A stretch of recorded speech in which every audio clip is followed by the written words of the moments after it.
Class 9 part 6। आज हम लोग बच्चों पढ़ेंगे graph, distance time graph, velocity time graph. इन सभी ग्राफों को हम लोग समझेंगे, कैसे ग्राफ से हम लोग न्यूमेरिकल बनाएंगे, कैसे ग्राफ से हम लोग मोशन को और अच्छे से समझ पाएंगे। सबसे पहले आते हैं हम लोग डिस्टेंस टाइम ग्राफ में। डिस्टेंस टाइम ग्राफ में हम लोग देखते हैं कि अगर एक स्ट्रेट लाइन है, इसमें क्या हो रहा है कि टाइम तो बढ़ रहा है लेकिन डिस्टेंस नहीं बढ़ रहा है।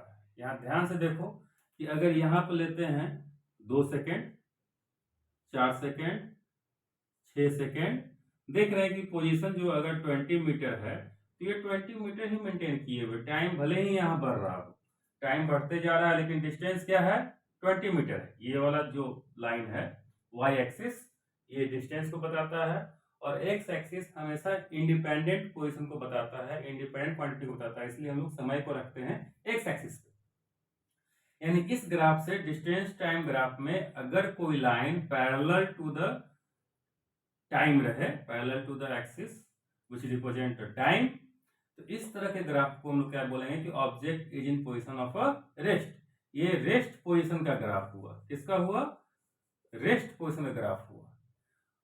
नेक्स्ट टॉपिक में हम लोग देखेंगे, इसमें डिस्टेंस टाइम ग्राफ ही है लेकिन इसमें क्या हो रहा है कि एक लाइन, स्ट्रेट लाइन इस तरह से जा रहा है। इसमें क्या हो रहा है कि हम देख रहे हैं कि एक्स डिस्टेंस कवर कर रहा है, उसको कवर करने में कितना टाइम ले रहा है, टी टाइम ले रहा है।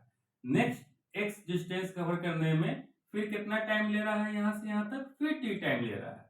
फिर नेक्स्ट एक्स डिस्टेंस कवर करने में कितना टाइम ले रहा है यहाँ, तो फिर टी टाइम ले रहा है। यहाँ हम लोग देख रहे हैं कि इक्वल टाइम इंटरवल में इक्वल डिस्टेंस कवर कर रहा है। इस तरह की स्पीड को क्या बोलते हैं हम लोग? यूनिफॉर्म स्पीड बोलते हैं। क्या बोलते हैं? यूनिफॉर्म स्पीड बोलते हैं।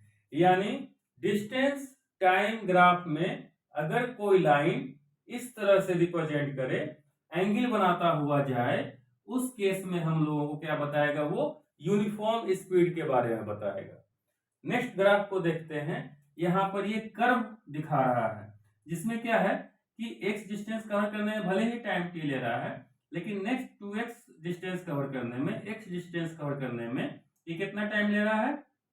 2t टाइम ले रहा है। यानी समय ज्यादा ले रहा है और डिस्टेंस x ही कवर कर रहा है। यानी यहां पर भी देख रहे हैं हम लोग कि x डिस्टेंस कवर कर रहा है फिर t टाइम ले रहा है। यानी इसमें कोई सटीक टाइमिंग के बारे में हम नहीं बता पा रहे हैं। भले ही इक्वल डिस्टेंस कवर कर रहा है लेकिन उस इक्वल डिस्टेंस में टाइम अलग अलग ले रहा है, उसको बोलते हैं नॉन यूनिफॉर्म स्पीड।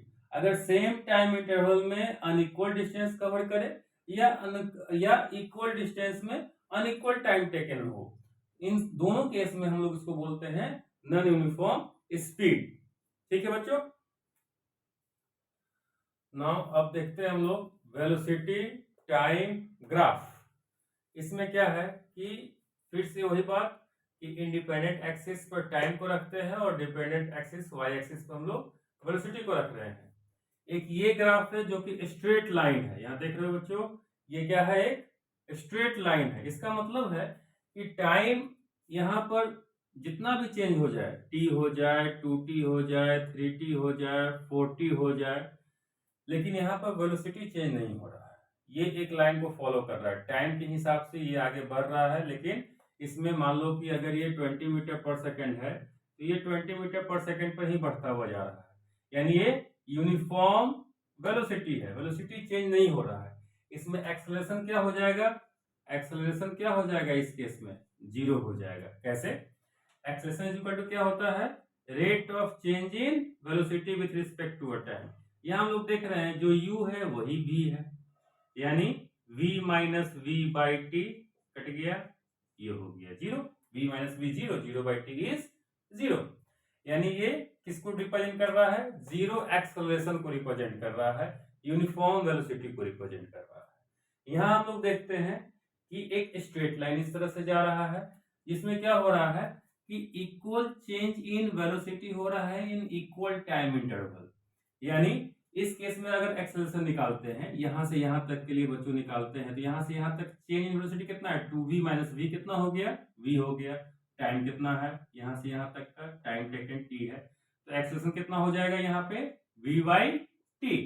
नेक्स्ट निकालते हैं 2v से 3v के लिए निकालते हैं, फिर यहाँ से यहाँ तक का वेलोसिटी कितना हो जा रहा है v, और 2v में लगा टाइम 2t और 3v में 3t, फिर यहाँ से यहाँ तक का टाइम t हो गया, यानी एक्सेलरेशन नेक्स्ट केस के लिए कितना हो गया, तो चेंज इन वेलोसिटी कितना हुआ v, और चेंज इन टाइम कितना हुआ, टाइम टेकन कितना हुआ t।